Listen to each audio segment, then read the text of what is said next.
কষ্টের একটা জীবন আমার, কষ্ট দিয়েই শুরু। আর সে নানান মানুষের সাথে সমালোচনা করত, আমি ছিলাম নাকি সব নষ্টের গুরু।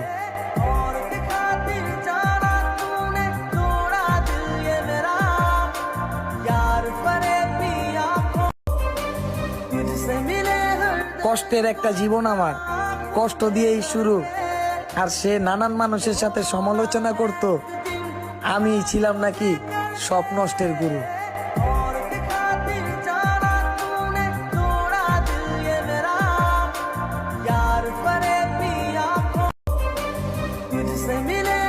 কষ্টের একটা জীবন আমার, কষ্ট দিয়েই শুরু। আর সে নানান মানুষের সাথে সমালোচনা করত, আমি ছিলাম নাকি সব নষ্টের গুরু।